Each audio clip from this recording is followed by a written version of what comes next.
అందరికీ ఆరోగ్యశ్రీ ఎలాగైనా అందించాలి. ఇది కలెక్టర్ల సదస్సులో సీఎం రేవంత్ రెడ్డి చేసిన సూచనలు. రేషన్ కార్డుకు ఆరోగ్యశ్రీ కార్డుకు లింక్ పెట్టొద్దని ఆదేశించారు. రాష్ట్రంలో ప్రతి ఒక్కరికి డిజిటల్ హెల్త్ ప్రొఫైల్ రూపొందించాలని అన్నారు. గ్రామీణ ప్రాంతాల్లో పనిచేసే వైద్యులకు ఎక్కువ పారితోషికం ఇవ్వడంతో పాటు ప్రోత్సాహకాలు కల్పించాలని ఆదేశించారు.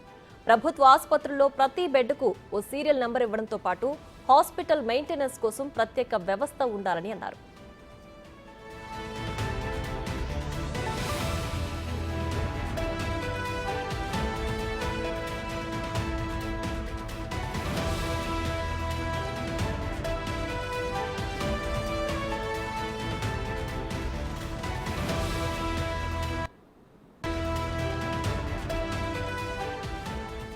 అందరికీ ఆరోగ్యశ్రీ ఎలాగైనా అందించాలి. ఇది కలెక్టర్ల సదస్సులో సీఎం రేవంత్ రెడ్డి చేసిన సూచనలు. రేషన్ కార్డుకు ఆరోగ్యశ్రీ కార్డుకు లింక్ పెట్టొద్దని ఆదేశించారు. రాష్ట్రంలో ప్రతి ఒక్కరికి డిజిటల్ హెల్త్ ప్రొఫైల్ రూపొందించాలని అన్నారు. గ్రామీణ ప్రాంతాల్లో పనిచేసే వైద్యులకు ఎక్కువ పారితోషికం ఇవ్వడంతో పాటు ప్రోత్సాహకాలు కల్పించాలని ఆదేశించారు. ప్రభుత్వ ఆసుపత్రుల్లో ప్రతి బెడ్కు ఓ సీరియల్ నెంబర్ ఇవ్వడంతో పాటు హాస్పిటల్ మెయింటెనెన్స్ కోసం ప్రత్యేక వ్యవస్థ ఉండాలని అన్నారు సీఎం.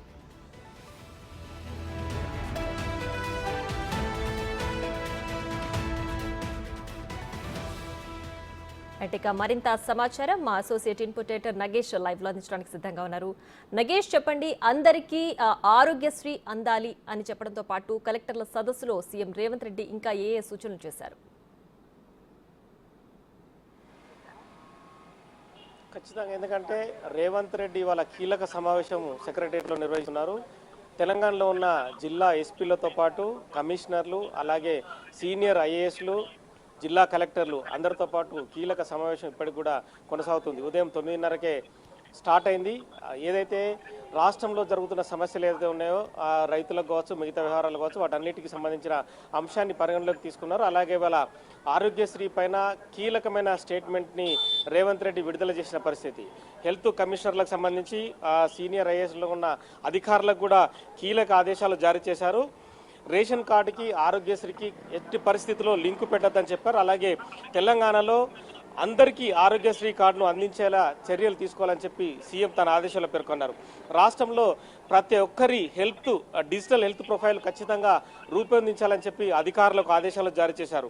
రాష్ట్రంలో ఆర్ఎంపీలు, పిఎంపీలు వాళ్ళకు ట్రైనింగ్ ఇచ్చి ఒక సర్టిఫికెట్ ఇవ్వాలన్న డిమాండ్ కూడా ఉంది. అది కూడా పరిగణలోకి తీసుకోవాలని చెప్పి సీఎం తన ఆదేశాల్లో పేర్కొన్నారు. వీటికి సంబంధించిన అధ్యయనం చేసి ఒక రిపోర్ట్ను కూడా ఖచ్చితంగా ఇవ్వాలని చెప్పి ఆదేశాలు జారీ చేశారు.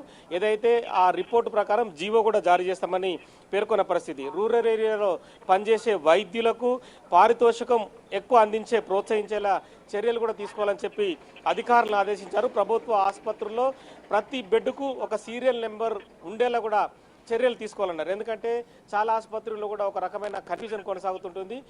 ఆ ఒక నెంబర్ ఉంటే కనుక ఖచ్చితంగా ఏ బెడ్లో ఏ పేషెంట్ ఉందనేది కూడా ఖచ్చితంగా గుర్తించారు అనేది సీఎం ఆలోచన. అలాగే గిరిజన ప్రాంతాల్లో సరైన వైద్య సదుపాయం అందేలా కలెక్టరు చర్యలు తీసుకోవాలి. ఆ ప్రాంతాల్లో కూడా పర్యటించాలని చెప్పి కూడా ఆదేశాలు పేర్కొన్నారు. హాస్పిటల్ మెయింటెనెన్స్ కోసం కూడా ప్రత్యేక వ్యవస్థ ఉండాలనేది కూడా తన ఆదేశాల్లో పేర్కొన్నారు. మొత్తం ఈ ఎంటైర్ తెలంగాణలో ఉన్న వైద్యము ఎవరైతే పేదలు, మధ్యతరగతి వర్గాలకు ఖచ్చితంగా వైద్యం అందించేలా ఉండాలనేది కూడా సీఎం ఆలోచనగా ఉంది. ఎక్కడ ప్రభుత్వ ఆసుపత్రిలో వైద్యం అందకుండా చనిపోయేవారి అనే వార్తలు కూడా ఖచ్చితంగా మీడియాలో రాకూడదని చెప్పి కూడా ఇంటర్నల్గా చెప్పిన పరిస్థితి. ఇక గిరిజన ప్రాంతాల్లో చాలా ప్రాంతాల్లో చూస్తుంటాము, కట్టెలపైన వాళ్ళని మోసుకెళ్ళడం కావచ్చు, సైకిళ్ళపైన తీసుకెళ్ళడం కావచ్చు. చాలామంది చనిపోతే సైకిళ్ళల్లో తీసుకెళ్లారు, రిక్షాలపైన తీసుకెళ్లారు, డబ్బులు లేక పడిగాపులు కాసారనే వార్తలు కూడా కనిపిస్తుంటాయి. ఇవన్నీ కూడా ఎట్టి పరిస్థితుల్లో తెలంగాణలో కనిపించకూడదు. కలెక్టర్లందరూ కూడా సీరియస్నెస్ పాటించాలి. ఎస్పీలు కానీ కలెక్టర్లు కానీ ప్రభుత్వానికి రెండు కళ్ళ లాంటి వాళ్ళు. వాళ్ళంతా రోడ్ల మీదకి వచ్చి పనిచేస్తేనే కూడా వ్యవస్థ బాగుపడుతుంది.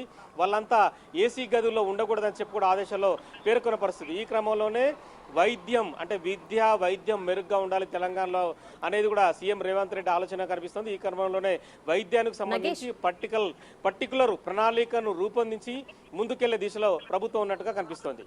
రైట్ నగేష్, అలాగే రాష్ట్రంలో ప్రతి ఒక్కరికి కూడా డిజిటల్ హెల్త్ ప్రొఫైల్ ఉండాలని సీఎం ఆదేశించారు కదా. సో ఈ హెల్త్ ప్రొఫైల్లో ఏ అంశాలు పొందుపరుస్తారు? దీని ద్వారా రాష్ట్ర ప్రభుత్వం ఏ పథకాలు తీసుకురాబోతోంది?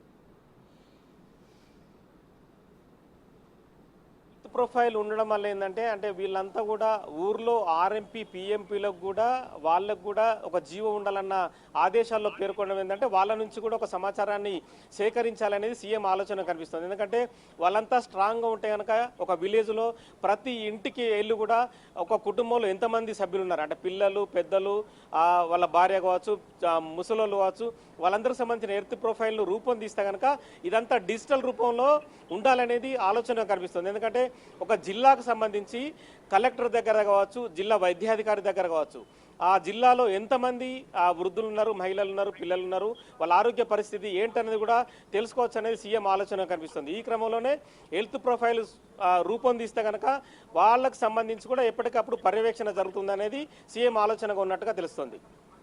Right Nagesh, thanks for the updates.